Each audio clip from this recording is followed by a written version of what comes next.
Il dit, tu m'as fait connaître les sentiers de la vie. Mais regardez nos vies aujourd'hui. Un sentier, c'est une route, c'est un chemin. Un sentier, c'est une voie. Le Saint-Esprit dit, attention, quand je te donne le droit d'atterrir dans une nation, c'est que je te l'ai donné. Ce n'est pas parce que Satan va créer des mouvements que vous allez penser que vous faites partie de ceux qui vont tomber. Il n'a qu'à faire ce qu'il veut. Moi, je t'ai donné les sentiers de la vie. Il dit qu'il y a un chemin. Les gens pensent que c'est une plaisanterie. Mais Dieu va détruire la terre. Parce que quand tu dis à un homme, ah Seigneur,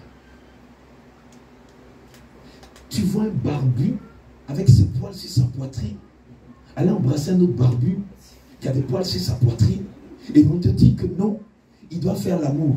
On fait ça comment? Nous de nos prises sont mâles. Il n'y a pas de prise femelle. On dit non. Il y a un autre lieu où sortent les ordures, là, tu peux faire là-bas. On appelle ça homosexuel. Et vous aimez ça. À tel point que quand même un pape vient, on lui pose la question pour l'éprouver. Que penses-tu de l'homosexualité? Politiquement, il cherche une phrase qui ne va pas choquer. Mais tu es chrétien, tu dois dire au commencement, il n'en était pas ainsi. Dieu a créé Adam, fils mâle. Il a créé Ève, fils femelle. Si vous êtes deux mâles, qui rentre où? Comment? Où? Quand? Si vous êtes deux fils femelles, qui fait quoi? Et quand tu dis ça, on dit non, on va te mettre en prison. Maintenant, le Saint-Esprit dit, vous êtes censé être heureux, heureuse. Pourquoi? Parce qu'il dit, tu m'as fait connaître les sentiers de la vie. Qu'est-ce qui est dans la vie? Écoutez, évangéliste. Évangéliste. La Bible dit que Dieu a donné un nom à la première femme terrestre, elle s'appelle Ève. Et quand tu prends le nom de Ève, que tu associes à la vie de Christ, ça donne évangile. Et la Bible dit que Christ est l'évangile. Amen. Donc, évangéliste, c'est vivre la vie des anges. Et il y a un problème, on ne s'en sort pas. Parce qu'on ne veut pas vivre la vie des anges. Il dit, tu me rempliras de joie par ta présence. La joie par ta présence. On perd la joie. Je bénis le nom de l'Éternel pour la servante de Dieu qui a témoigné tout à l'heure. Parce que je lui ai dit au téléphone, écoute, elle dit, mon mari était homme de Dieu. Je dis, non, il ne l'était pas. Elle dit, si c'était un homme de Dieu. Je dis, non, il ne l'était pas. Un homme de Dieu, la première chose que Dieu lui apprend, c'est demande pardon, même si tu as raison. Deuxième chose, il revient toujours sur les pas de ce qu'il fait de mauvais. Parce que homme de Dieu, c'est un être humain qui a fait allégeance à l'Éternel et qui a l'Esprit de Dieu en lui.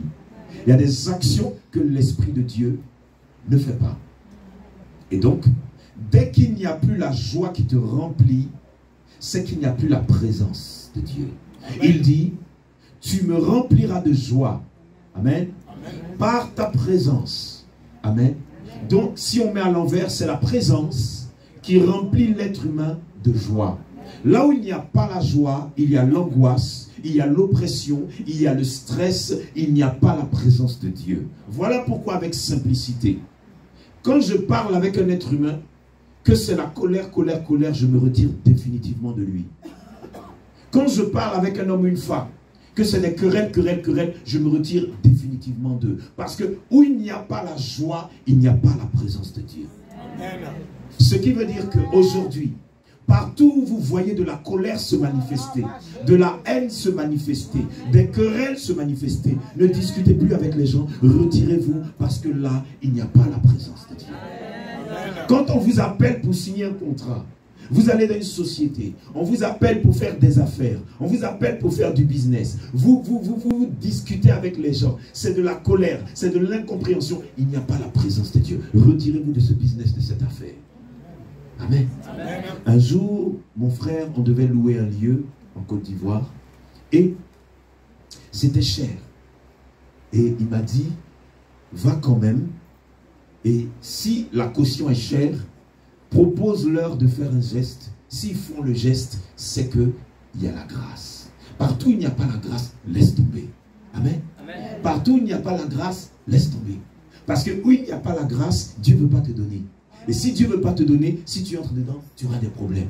Donc quand tu veux choisir une épouse, pour ceux qui vont se marier, j'ai dit ici qu'avant décembre, il y aura plusieurs mariages ici, au nom de Jésus. Amen.